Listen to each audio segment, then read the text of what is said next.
Bonjour bien-aimés dans les seigneurs, c'est la sœur Esther Chibi-Putu-Onia.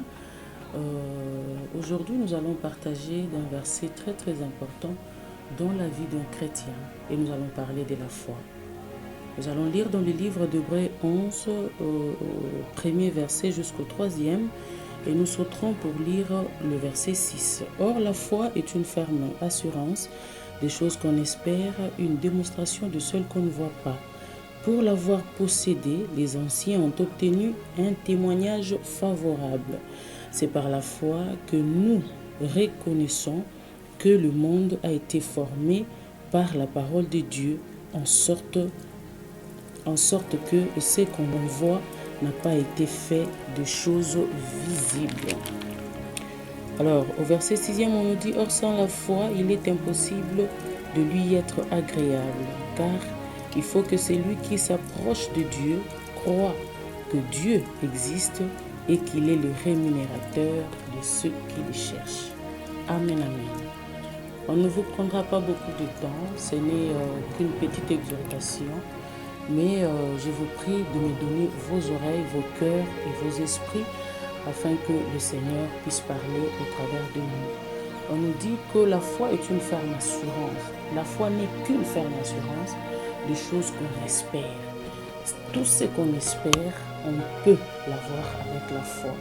Alors bien aimé, le Seigneur t'exhorte au travers de nous ce matin d'activer ta foi, d'accroître ta foi dans le Seigneur. Or sans cette foi-là, tu ne peux pas pleurer à Dieu.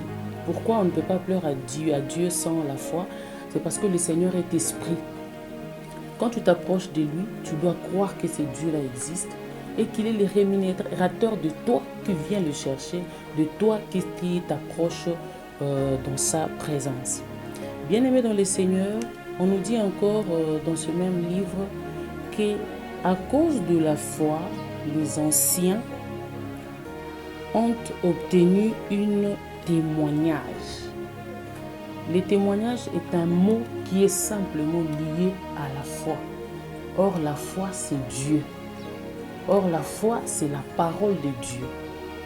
Et je ne sais pas à quel moment tu vas suivre cette vidéo, mais quand tu le suivras, tu la suivras plutôt, j'aimerais bien que tu actives ta foi, que tu mettes ta foi en pratique, que tu crois que le Seigneur peut toucher là où l'homme ne peut pas toucher, que tu crois que le Seigneur peut voir ton cœur qui saigne en ce moment, là où personne ne peut voir. La foi est une machine qui crée les miracles. La foi est une entreprise de miracles. Il suffit simplement de croire. Quand Dieu te dit que tu vivras, tu ne mourras pas, tu témoigneras les bienfaits de l'Éternel. Je m'approprie cette parole, je crois en cette parole. Laisse-moi te dire que le Seigneur n'est pas fidèle par rapport à toi, par rapport à moi, par rapport à nous tous, mais le Seigneur est fidèle par rapport à sa parole. Le Seigneur est fidèle par rapport à sa parole. Quand le Seigneur te dit que tu enfanteras, même quand tu as 10 ans de mariage sans enfant, laisse-moi te dire que le Seigneur ne ment jamais. Il ne faillit jamais. Tu es dans le chômage, tu as fait 20 ans, 5 ans de chômage, 15 ans de chômage.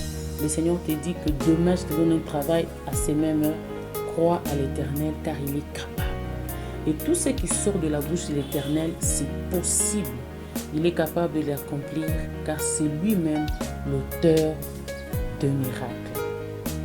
Et pour conclure, bien-aimés dans le Seigneur, nous devons continuer à croire en le Seigneur. Nous devons continuer à croire en Dieu. Tu sais, toujours dans ce livre d'Hébreux 11, la Bible nous dit que c'est par la foi que Sarah elle-même. Amen. C'est par la foi que Sarah, malgré son âge avancé, a pu donner une postérité à Abraham, malgré son âge avancé. Tu peux le faire. Ce qui te fait pleurer là, par la foi, tu peux les changer. Tu peux changer ta situation par la foi. Tu peux changer ta situation seulement si tu crois en Dieu. Est-ce que tu peux croire que ce monde n'existe pas au hasard? Il y a un créateur du monde, il y a ton créateur qui t'aime et qui est prêt à faire pour toi un miracle. Est-ce qu'on peut prier ensemble? Seigneur éternel, toi qui nous as parlé ce matin sur la foi. Laisse que le Saint-Esprit de Dieu, l'auteur de miracles, nous aide à activer notre foi, afin que Dieu le Père accomplisse ses promesses dans nos vies. Nous croyons, Seigneur, ce matin, ce soir, cette nuit, ce midi, en ta fidélité. Voilà pourquoi nous venons, Seigneur, nous plier à ta volonté au travers de la foi. Au nom de Jésus. Amen. Merci beaucoup, que le Seigneur vous bénisse. Et quand vous suivrez, n'oubliez pas de partager les liens.